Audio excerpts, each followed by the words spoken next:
Il y a des histoires qui naissent dans le fracas, d'autres dans le pur hasard. Celle d'Élise et Maël, elle, commença par un simple regard. Pas un éclair, pas une évidence fulgurante, un regard timide, presque hésitant, mais chargé de cette étrange douceur qui fait croire que deux âmes se reconnaissent avant que les corps ne se rencontrent. Élise avait 25 ans lorsqu'elle revint vivre dans son village natal, Belle-Écorce. Après des années passées en ville, à étudier la littérature et à enchaîner des emplois sans éclat, elle était épuisée par le bruit, la foule, l'agitation.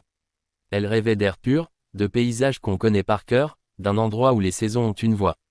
Et au fond d'elle, elle cherchait quelque chose d'invisible, quelque chose qu'elle n'arrivait pas à nommer. Maël, lui, n'avait jamais quitté Belle-Écorce.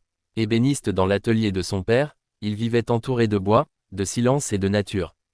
On disait qu'il fuyait le monde, lui pensait simplement qu'il en comprenait la vanité.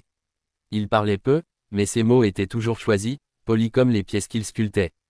On connaissait son sourire rare, et ses yeux couleur de brume qui semblaient toujours un peu ailleurs. Leurs chemins se croisèrent un matin de printemps.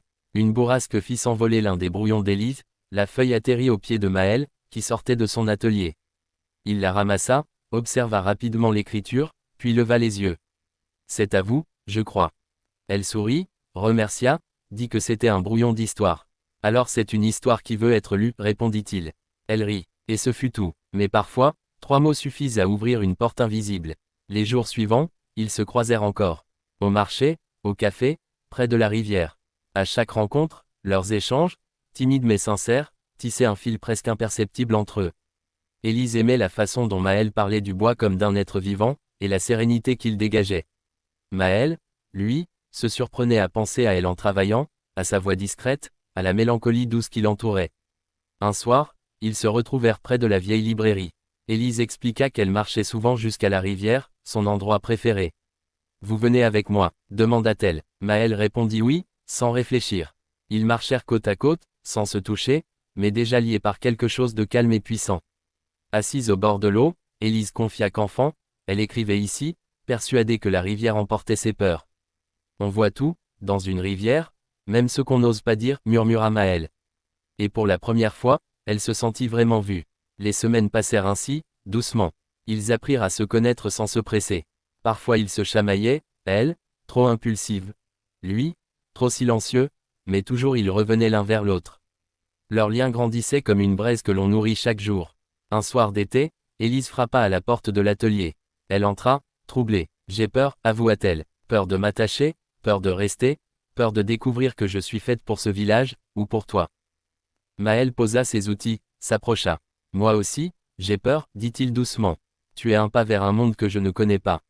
Mais, ça me plaît. » Elle avança, frôla sa main. « Alors avançons ensemble. » Il referma sa main sur la sienne. Leur histoire commença vraiment. Un jour d'automne, il l'emmena dans une clairière où se trouvait un vieux banc construit par son père.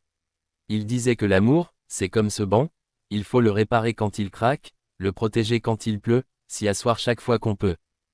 Maël se tourna vers elle. « Je veux construire quelque chose avec toi. Quelque chose, qui dure. » Le cœur d'Élise se réchauffa. « Maël, je crois que je t'aime. » « Je le sais, et moi aussi. » Ils s'embrassèrent sous les arbres, dans le silence d'une clairière qui semblait bénir leur moment. Les saisons passèrent encore. Leur vie n'avait rien d'extraordinaire, des livres déposés sur un oreiller, du thé partagé au petit matin, des disputes vite réparées, des rires, des silences heureux. Mais il y avait entre eux une vérité simple, solide. Un hiver, Élise reçut une lettre, une maison d'édition acceptait son manuscrit.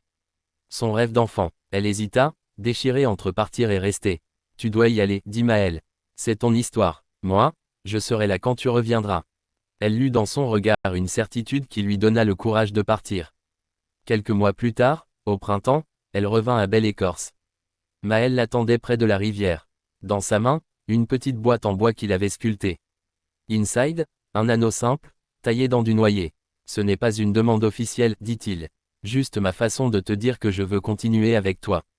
Longtemps. » Les yeux d'Élise se remplirent de larmes. « Alors c'est oui, pour aujourd'hui, pour demain, pour tout ce qui viendra. » Ils s'enlacèrent. La rivière murmurait, les arbres frémissaient, le soleil posait sa lumière sur leurs visages.